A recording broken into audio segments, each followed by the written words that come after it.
Lesson 6.4, Part 2. What we are going to be doing is we're going to be solving absolute value inequalities.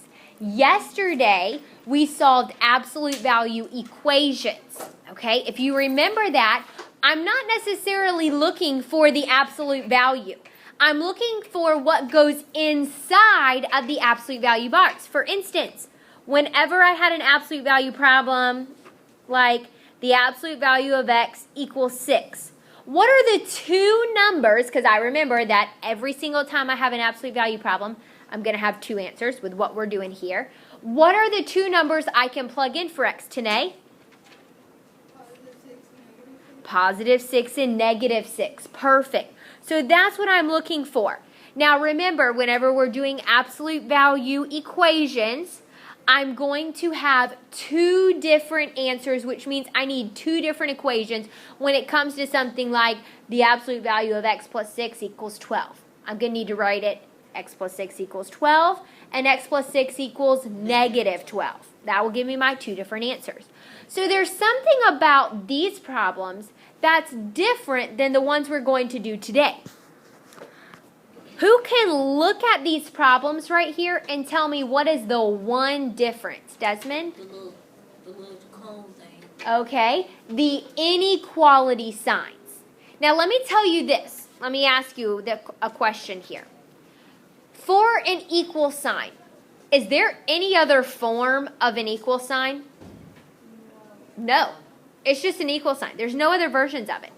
But an inequality sign, what's the opposite or another version of an inequality sign if I were to give you a less than? What's the other side of that? Greater than. So there's more than one type of inequality. There's actually four, but we're going to deal with two at a time, okay?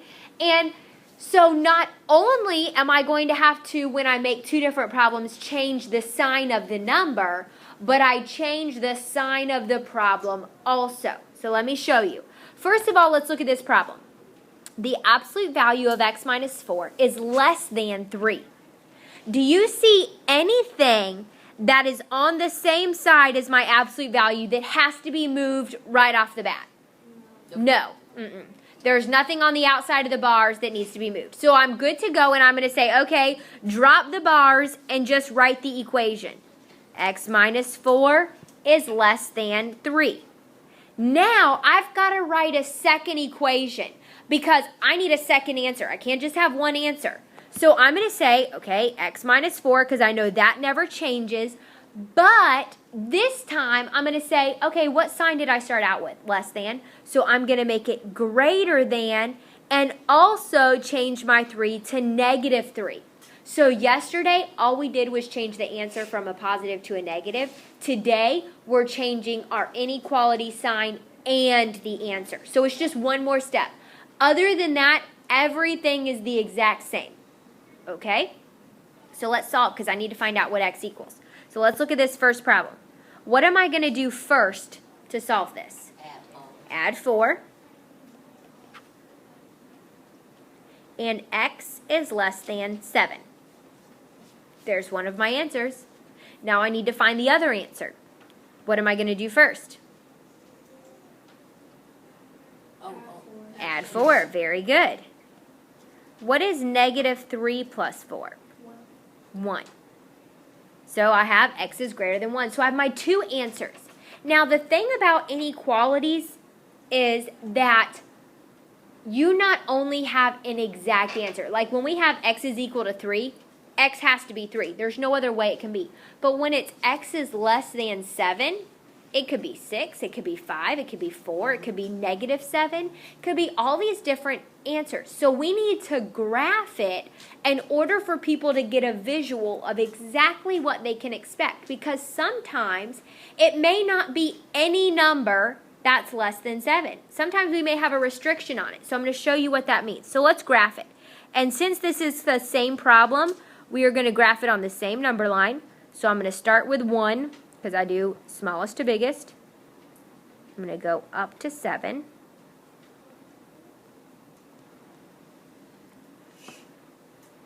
We still follow the same rules. What type of circle am I going to have over 7? Open. Now, I need to shade. So I'm going to just simply look at the way that the arrow is facing and the original inequality problem. So am I going to shade to the left or to the right? To the left.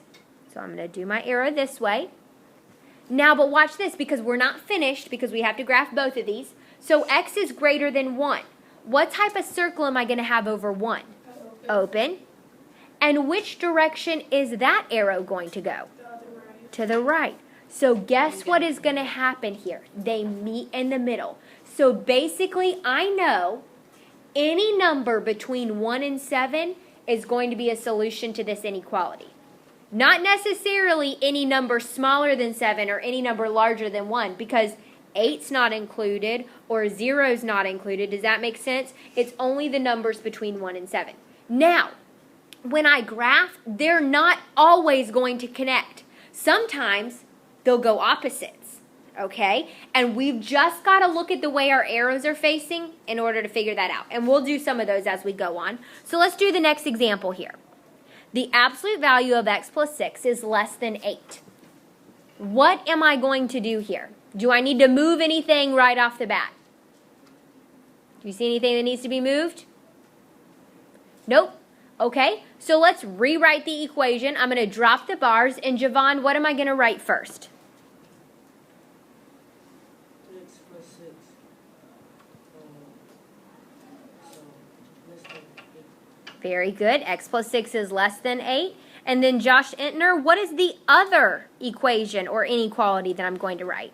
X plus 6 is greater than -8. Perfect. He changed the sign from less than to greater than and made 8 a negative. So now all I want to do is solve it. So I'm going to subtract 6 here. X is less than, what's 8 minus 6? 2. Then I'm going to go to the other side and I'm going to what? Subtract. What's negative 8 minus 6? Negative 14. So here are my two answers. And again, I'm going to have to graph it. This is going to be a pretty large graph, so I'm going to actually go by 2's. So I'm going to start with negative 14 because that's my smallest.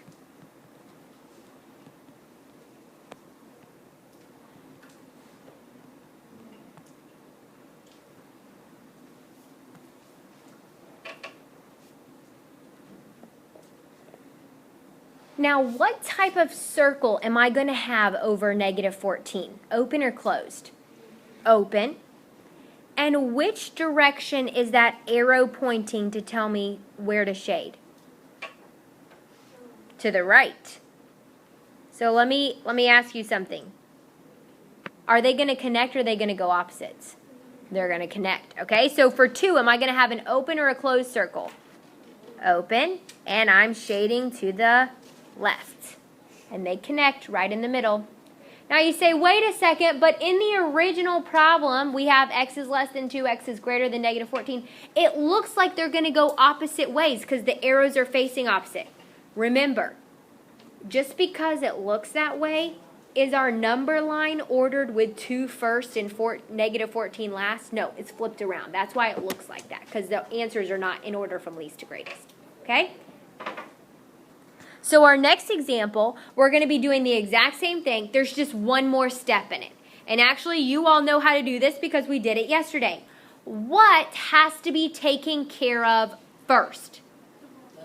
No, the one outside of it. Very good. The number outside of the absolute value bars. It's got to go before I drop the bars and rewrite the problem. Because if I try to rewrite this problem without moving that negative 3 first, one of my answers will still be correct, but the other one will be wrong. So before I do anything, I say, okay, let's get rid of this negative 3. And to get rid of it, I just add it because I do the opposite.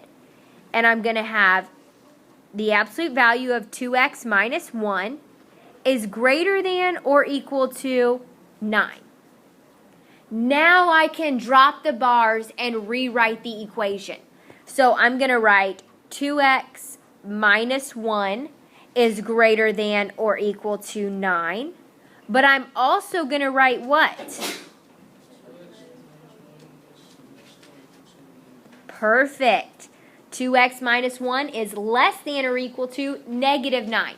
Now, I solve like I would any other problem. So I add 1 to both sides. 2x is greater than or equal to 10. Then what do? Divide by 2. And x is greater than or equal to 5. It's one of my answers. Next side, what am I going to do first? Add 1. What's negative 9 plus 1? Negative 8. Then I divide by 2, and x is less than or equal to what? Again, I've got to graph this. So I draw my number line.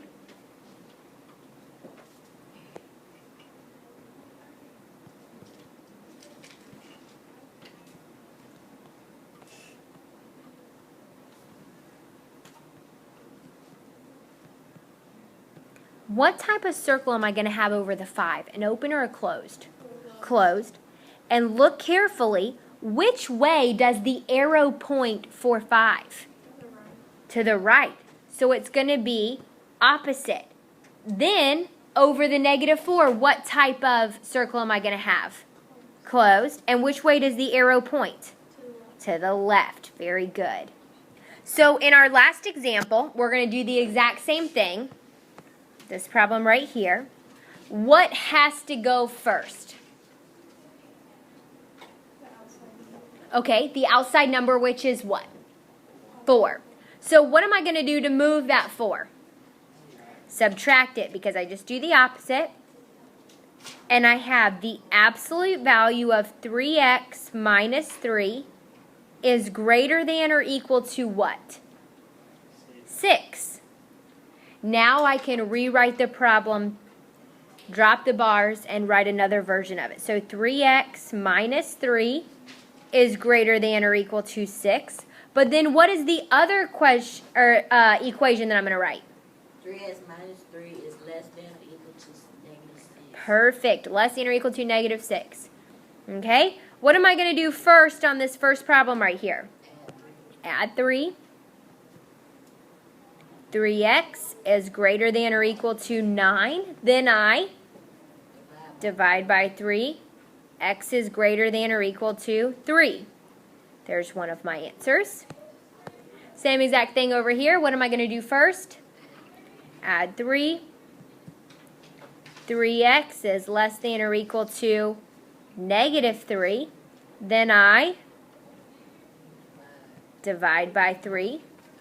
And I get x is less than or equal to negative 1. Here are my two answers, but am I finished? No, I need to graph.